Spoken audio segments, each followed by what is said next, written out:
Hello darlings, how the devil are you? It is John here. I gotta be honest, when I started going through the Torchlight Infinity stuff, I thought, oh, well, I'll have a look at it, we'll go through it, and then we probably won't receive any updates until the closed beta, but I was very, very wrong, because on their TapTap page, they have been hammering out updates and giving us all sorts of tidbits on the lore, the spells, how the system works, and also the heroes. So the release dev blog number 5 is called A Hero's Journey, and it basically outlines some of their heroes that they're putting into the game, or hunters as they're now known in Torchlight. So one of the things that they're trying to step away from is the original classic Diablo 2 style archetypes, or even just Diablo as a whole, where you have a class and that class has a whole set of abilities related to it, but you can never have, say, let's use Diablo 2 for example, you couldn't have the mage using druid abilities. So they went forward and said, oh, we want to improve on the old hack and slash genre, and what they've actually done is gone more towards the whole Path of Exile model with some slight variants. So your heroes will be able to use any spells. So, you can have a warrior using Frost Blast and all that jazz.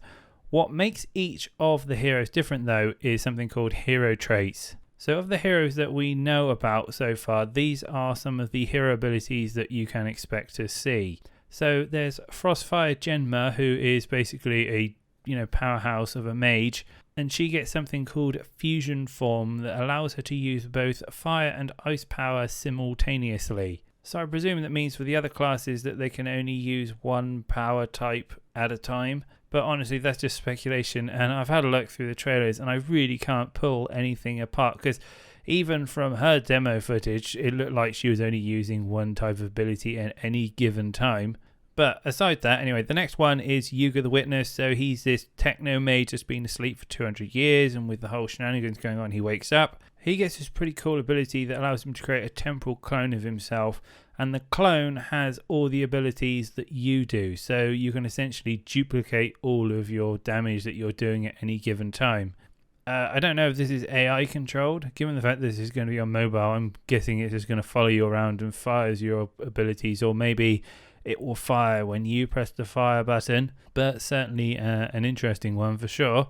You also have Rayhan, which we also talked about before. He is your typical berserker melee class and has a rage bar essentially that will fill up as you take more damage or if you hit enemies, and when it gets to the full rage mode you get a massive boost to your attack speed and also auto casting all your skill burst abilities whenever you hit an enemy. And the demo on this was that basically when he was meleeing, he would fire out this fire nova in front of him. So again, another example of using standardized magic abilities but differently for that given class.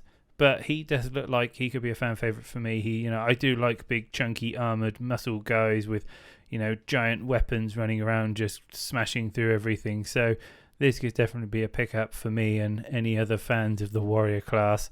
The last one is Divine Shot Carino, and he has those 3 different ammo types. Now, when I first looked at it, I didn't have a clue what it's about, but now it has kind of, they've filled in some gaps, as it were.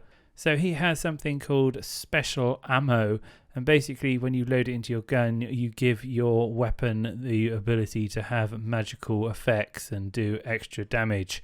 And it's like, to be honest, I don't think it's really that exciting, but for range classes, I'm sure they'll come up with some funky builds for it. But yeah, he uses it and then all his shots turn into ice bullets. So out of all of them so far, I feel like he kind of drew the short straw, but there are tons that they haven't announced so far, and he's probably got some more exciting ones in there. So there you have it, a few more details on the hero skill system, and gives people a little bit more to look forward to. I'm not going to go into the skill system in this video, you can watch it in another one, but let me know what you think of it. Are you excited by this? I like the idea that it is closer to Path of Exile system, because I love Path of Exile. I think it's a really fun ARPG. Even if it can feel a little bit overwhelming with its giant super skill tree. But it's for a free-to-play game, I think this is probably a really good model to go down, because it does give you, essentially the replayability that you want. Because, variety is the spice of life, and things can get a little bit samey after the 500th run. So, maybe you want to shake things up now and again.